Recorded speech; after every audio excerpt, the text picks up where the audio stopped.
folks. Brian Manzella coming to you from my office in New Orleans, Louisiana. And not a response necessarily, but basically just an explanation of a couple of things to Dr. Jeff Mann, who is a golf swing theorist, studier of some repute. I've had some conversations with Jeff, and he's a bright guy, and I think he wants to know the truth, and I'm right there with him. I just think I'm just a little bit ahead of him because I've been doing this for 28 years, but hear me out.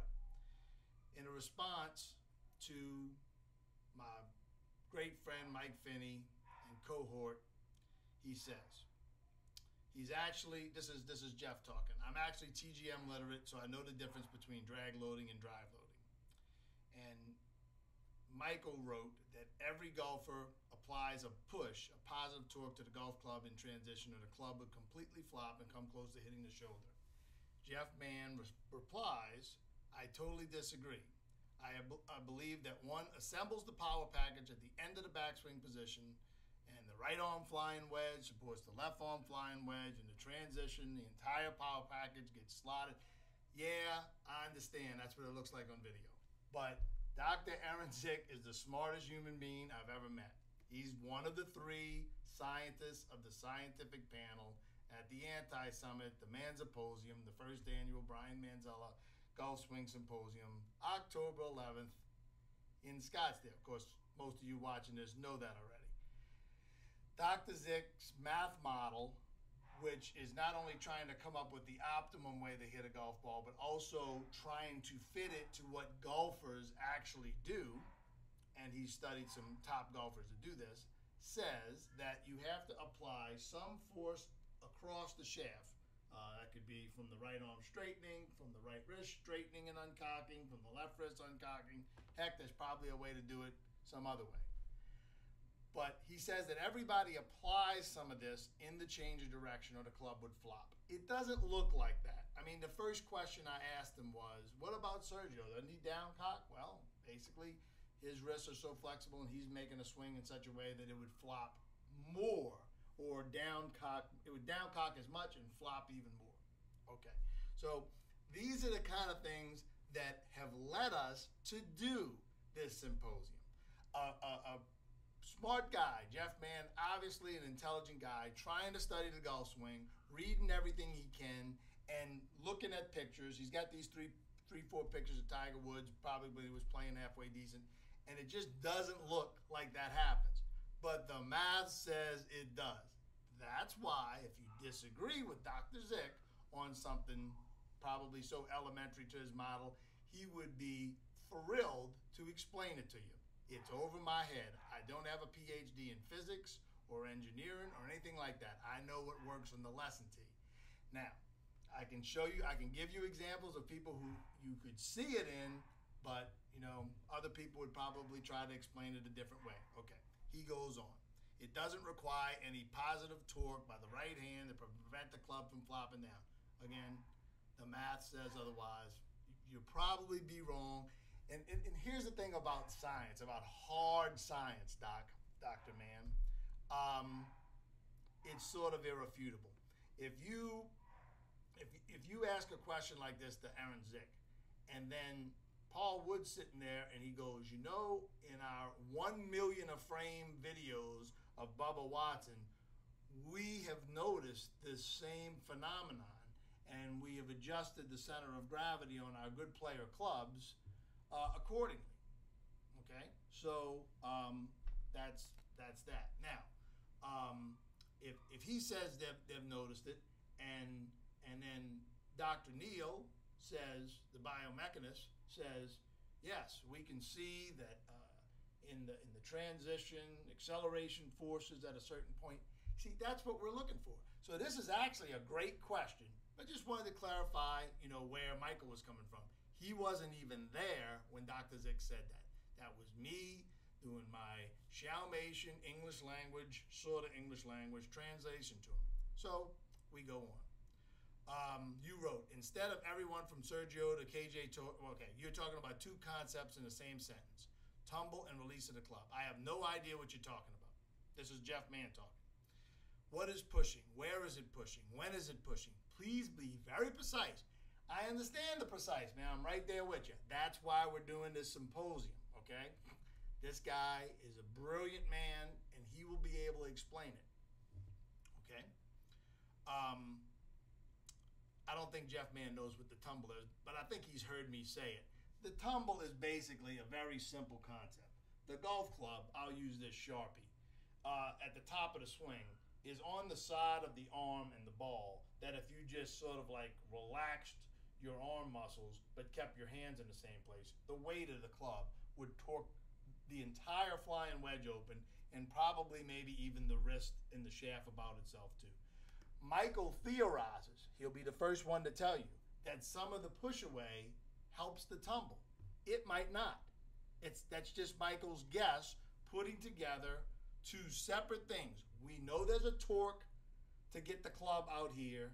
There's a torque to do everything. Believe me, gravity's working this way, so you're always working against that. And you've got a sweet spot in a certain part of the golf club. If at any point in the golf swing you just released the club in your hand but kept it there, the toe would just flop straight down.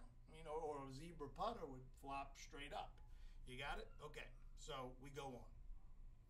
Again, I have no idea what you're talking about. Why should the club face become more open if the left arm flying wedge remains intact? What do you mean by the toe closed enough to fall closed? What do you think causes the club head or the club face to become more closed in the late downswing?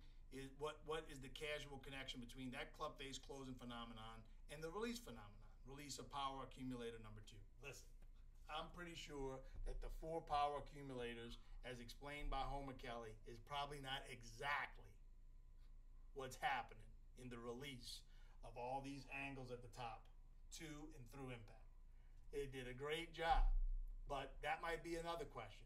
How close is sequenced release and simultaneous release to what actually happens? I can tell you this, I've heard people who, or what I would call, book literalists, say to try to uncock the wrist at the plane line. The hands never move to the plane line. Do you know that, Dr. Mann? The hands have a different plane. Their plane goes down from their top of the backswing position through their impact position to the ground, well inside the golf club plane line, baseline, horizontal swing plane, depending on what you're talking about. Okay, trust me, there's a lot of torques involved in squaring that club up. Probably more than we really need to know. But if you want to know, you got Dr. Wood, who's by all accounts one of the smartest people in the golf club business that knows just the golf club torques besides the golfers they've actually studied. Okay, you go on, Dr. Mann. You wrote regarding Lynn Blake's TGM hitting action. And then Michael said what he said, that you're obviously pulling besides pushing. What is doing the pulling? What is your evidence that there's pulling? What is meant by the statement the ball would go nowhere? I asked Dr. Zick this question, Dr. Mann. I asked him at a TGM summit. Nobody challenged this man. You could challenge him. Maybe you're smarter than all the people in that room. But the question was, if you use just hitting, if you use just force across the shaft and across the lever assemblies, how far would the ball go? He really didn't want to say. I think it was a real low number. So I said, what if you use 50% of the unwinding that maybe causes some of the unwinding of the pivot that maybe causes some of the pulling in the swing? What if you added 50 or 60% of that pulling force from the pivot to this pushing action? It was like 54% of a golfer's potential distance. So let's say my potential driver distance in the air, the best I could possibly do if I swung at it perfect with this broken down old 48-year-old body, let's say say it's 265 yards. That means the ball would only go 54% as far as that, okay? He also said that if you applied force along the shaft the whole time, drag loading, then primarily you're going to be about around 85%. Every golf swing has both. We've already been down this path, but we don't believe everything to be gospel either.